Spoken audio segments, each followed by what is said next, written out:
সময়টা আস্তে আস্তে কঠিন হয়ে যাচ্ছে, মনে হচ্ছে বাকি জীবনটা জেলখানার মধ্যেই কেটে দেওয়া লিখবি। শয়তানের পাল্লাত পরে কি একটা কাম করছিলাম, জেলখানার জীবন আর ভাল লাগে না। কপাল যদি খারাপ হয় ফাঁসিও হতে পারে, না হলে যাবজ্জীবন মিস নাই। আউল ফাউল করে সময়গুলো এমনি এমনি নষ্ট করলাম, মজনুর বাবার সাথে দেখা পর্যন্ত করে পারলাম না। এই মামলা যদি মীমাংসা করবার না পায় তাহলে তো আমার জীবন পুরোই অন্ধকার। কি করবো কিছুই বুঝতে পারছি না। শফিক চাচা আছে হাসপাতালে, এমপি আছে জেলে, এখন আমি জেলে গেলে আমার জন্য কেটে ধরবি। এই জন্যই কথায় আছে, বিপদ যার আসে চতুর্মুড়া থেকেই আসে। তোতা ভাই, আপনি সারা মূলক খুঁজিচ্ছি আর আপনি এটি আছেন। তে আমাক খুঁজুচ্ছ কিসব, কি হচ্ছে তাই ক। শফিক চাচাক বাড়িতে নিয়ে আসা লাগবি, আপনি ছাড়া কেমনে হয়? চাচা বারবার আপনি খোঁজ করিচ্ছে, চলেন যাওয়া লাগবি। আর হাসপাতাল রে, আমি আছি বহুত জ্বালাত রে ফটিক। জামিনের মেয়াদ আর 20 দিন আছে, এরপর তো আমার আবার জেলে যাওয়া লাগবে। জেলের কথা শুনলে গায়ের জ্বর আসে। জেলখানার যে কত কষ্ট রে ফটিক, না গেলে বুঝবো না। এল্লা নিয়ে খুব চিন্তা ভাবনার মধ্যে আছে। এইবার জেলে গেলে কেটে আমার জন্য দৌড়াদৌড়ি করবে, আমার যে আর কেউ নাই। কেউ করুক বা না করুক, শফিক চাচা কিন্তু আপনার জন্য অনেক দৌড়ঝাঁপ করছে। চাচা কিন্তু আপনি নিঃস্বার্থভাবে ভালোবাসে। আপনি যখন জেলে তাছিলেন তখন তার ছটফটি দেখে গেটে। তাই করছি কি, চাচা কাকে তাড়াতাড়ি সুস্থ করে তোলেন, তাই তো হাসপাতালে থাকতেই যাচ্ছে না। খালি করছে স্যাবলনের গন্ধ দিয়ে তার পেট ফেপে উঠিচ্ছে। হাসপাতালের গন্ধ কি সহ্য করা যায়? এই লোকটা কি পাগল ছাগল হয়ে গেল নাকি? ডাক্তার করছে রেস্টে থাকা লাগবে, আর উনি থাকতে চাচ্ছে না। তবে এ কথা সত্যি, শফিক চাচাই আমার একমাত্র ভরসা। পাশে এক এমপি আসছিল, শালা ইনকে করে যে মাঠ আউট হয়ে যাবে বুঝেরই পারি নাই। মাথায় কোনো মাল নাই, বড় পদ নিয়ে বসে আছে। রাজনীতি করবে গেলে চোখ কান খোলা রাখা লাগে, কারণ একটা স্টেপ ভুল করলে খাদে পড়তে সময় লাগে না। সবই কপাল। রাজনীতির মাঠে কখন উল্টে যাবি একমাত্র আল্লাহ ছাড়া কেউ জানে না। এ মুখে শামসু চেয়ারম্যান তো এলাকার উন্নয়নের জন্য বহু টাকা অনুদান দিচ্ছে। যে টাকা দিচ্ছে, আমরুল ইউনিয়ন তো একটা মডেল ইউনিয়ন হিসেবে পরিচিত হয়ে যাবে। কোষ কি তুই? শালাক তো কোনোভাবেই ধরে পারছি না, তা কত টাকা অনুদান দিচ্ছে জানিস কি তুই?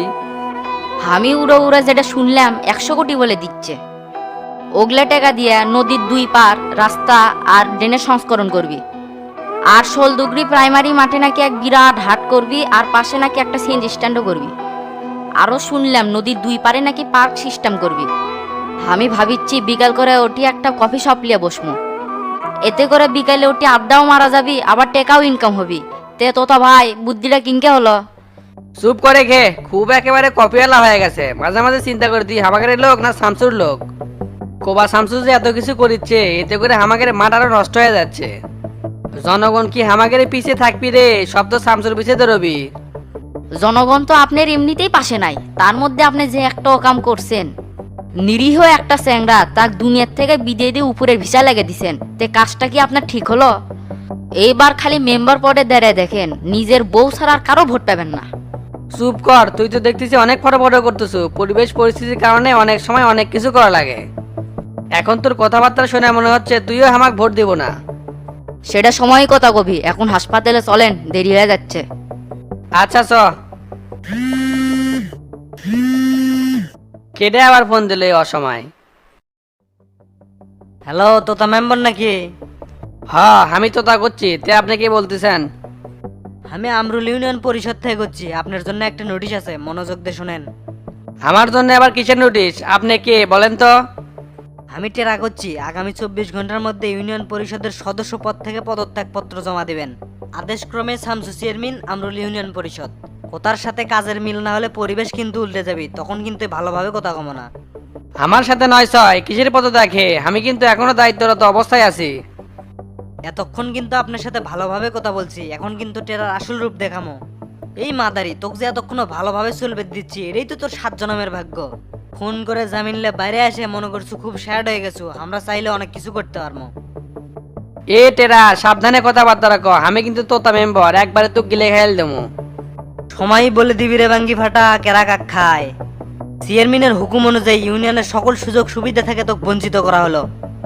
আর পরবর্তী সময়গুলো তোর জন্য আরো কঠিন হবে, কথাটা মনে রাখিস। রাখলাম।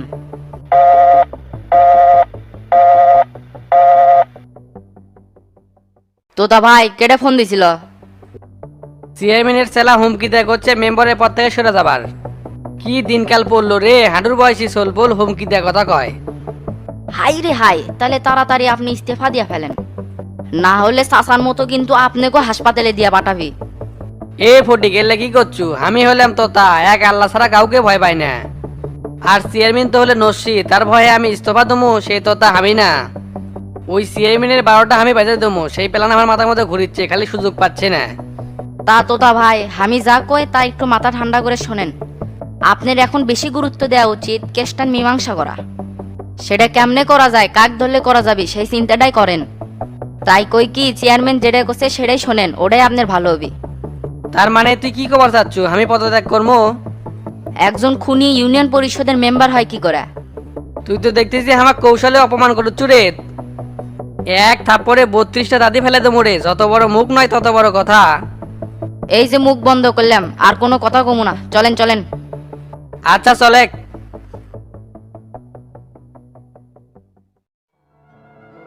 ওস্তাদ তো তাক সব কইছি, 24 ঘন্টার টাইম দিছি, এর মধ্যেই পদত্যাগ পত্র জমা দিবি।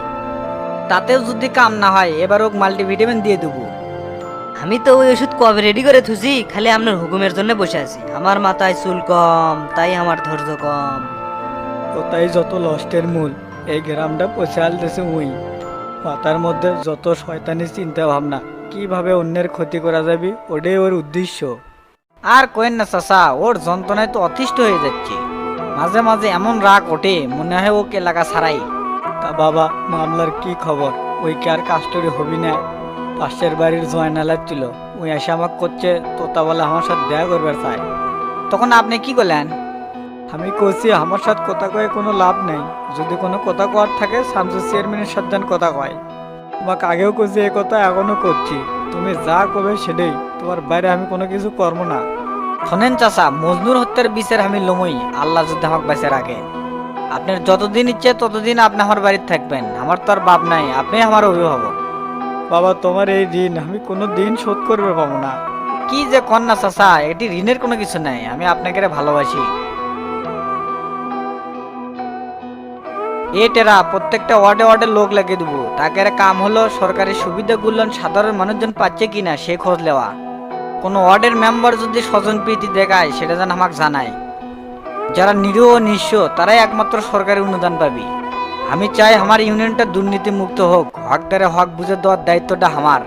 দুনিয়া তো সিটার ভাটপাট দিয়ে ভরে গেছে, কেরা যে ভালো কেরা যে মন্দ কোয়া মুশকিল হয়ে গেছে। আজকালকার মানুষ সগলি ভালোর ভ্যাস ধরে থাকে, কিন্তু তলে তলে সিটার। আমি তলে তলে খোঁজলে দেখলাম 2-1 ছাড়া সবাই দুর্নীতির সাথে জড়িত।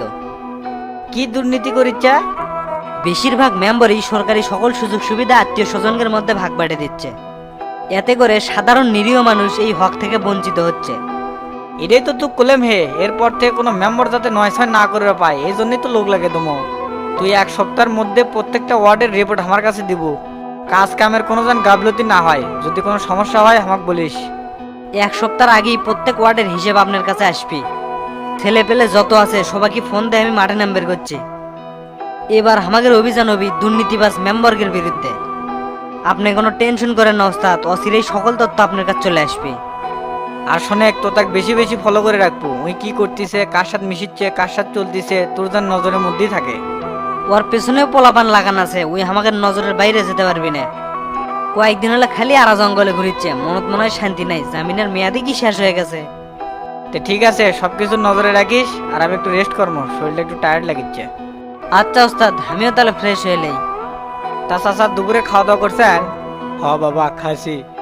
তাহলে রুমে যাই রেস্ট করেন, যান। ঠিক আছে বাবা।